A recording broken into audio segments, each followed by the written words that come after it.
Hi guys, Ruda here. Welcome to my YouTube channel. On today's video, I'll be reviewing the book Harare North by Chikwava, who is a Zimbabwean author based in the UK.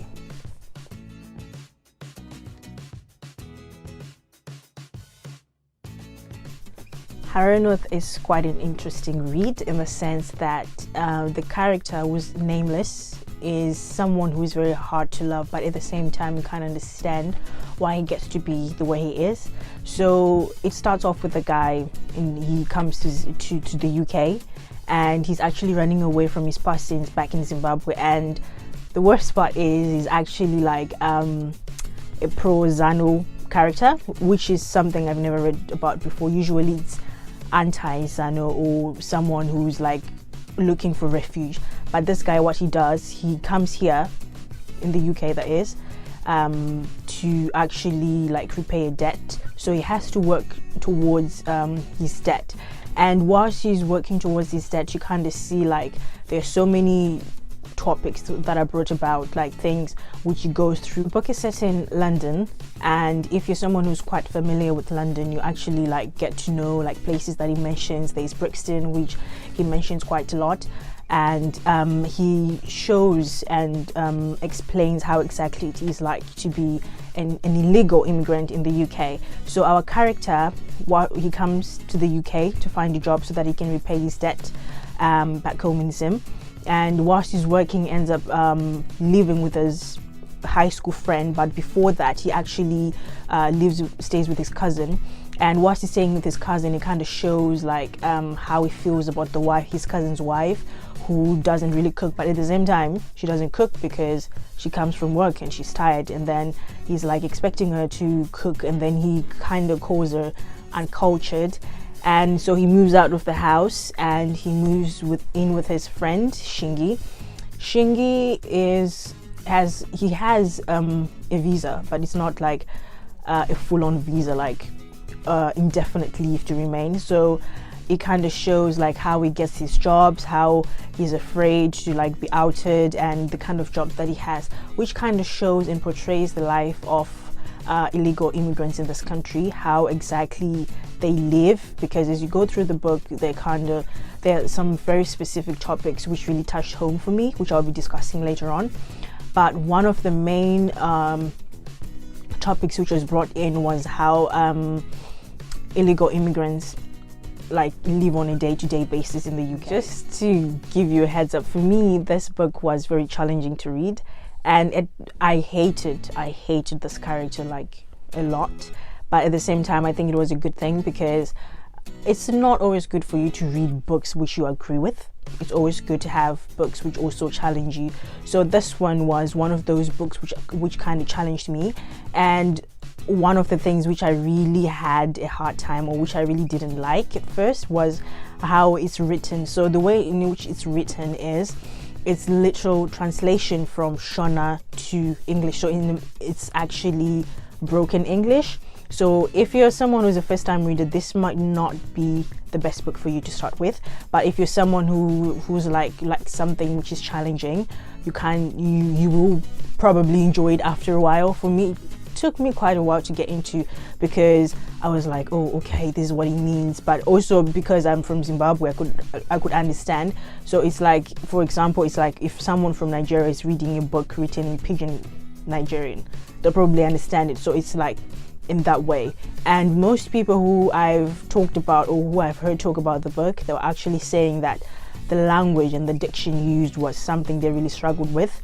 So you really need to have a focused mind and be quite determined for you to actually start enjoying the book. Another topic that comes out of the book, or something that is portrayed by what the character says, is how people act differently when you come here, in the sense that when he was back home, the cousin was like, oh, come in, come to the UK, we'll take care of you, this and that.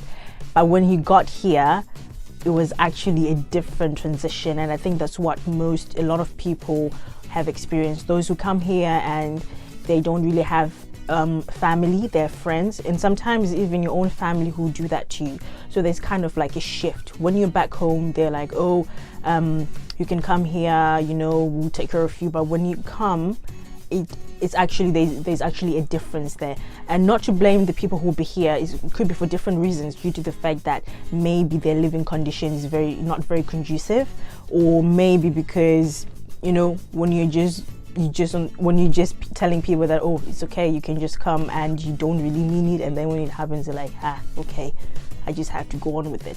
So there's something that was quite interesting, because what I found with this book, what Brian did, the author, he kind of like really outed what happens when you're an illegal immigrant, because the character, he ends up trying to work without papers, which is something he really struggled with, because like for him to get a job, he had to like cut corners, and he also had to like pay someone for them to keep quiet. He left a couple of jobs, and also because of his ego, you know, he couldn't like let people just walk over him just because, you know, he doesn't have this, he doesn't have that. So he kind of had that character of like someone who's quite in touch with his ego, which can be a good thing or bad thing. A good thing in the sense that you know your identity, you know who you are, but it's kind of bad, or it wasn't the right thing to do at the moment, due to the fact that his status was not something which he wanted to be paraded.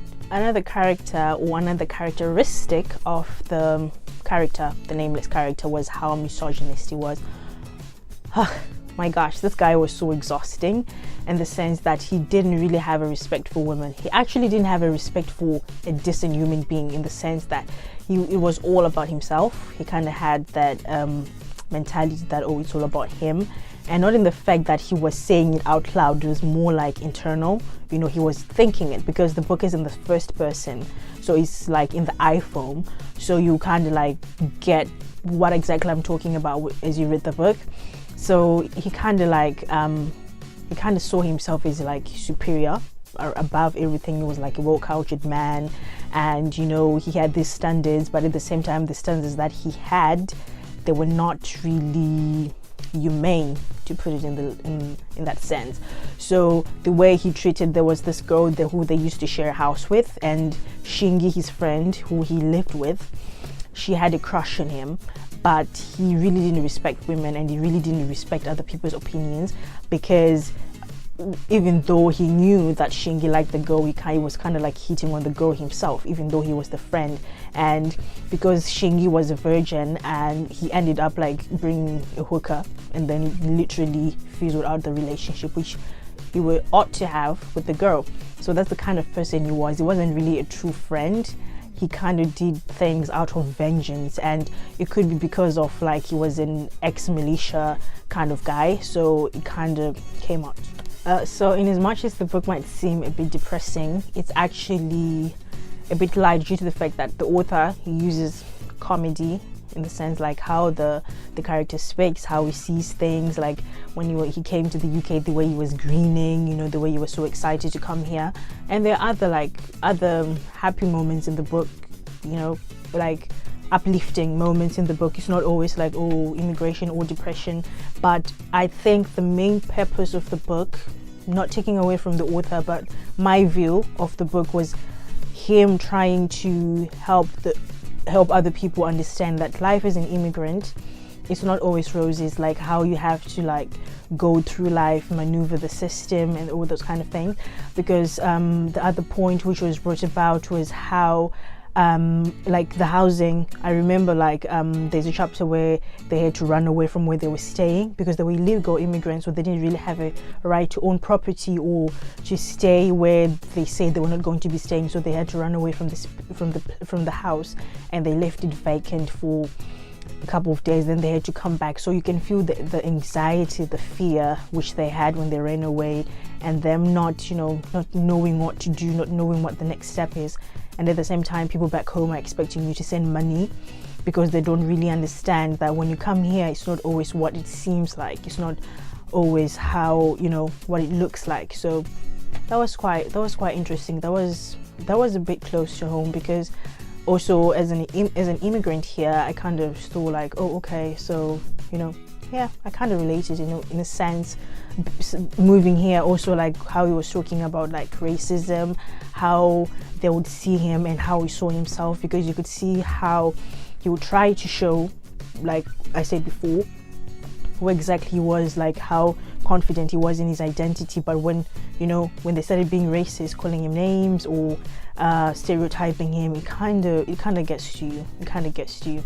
And I really understood him when the character was talking about that. Another topic which is quite interesting and sad at the same time was how illegal immigrants, because he kind of like pinpoints at illegal immigrants because the character is an illegal immigrant, and how he was saying like some of them attain income.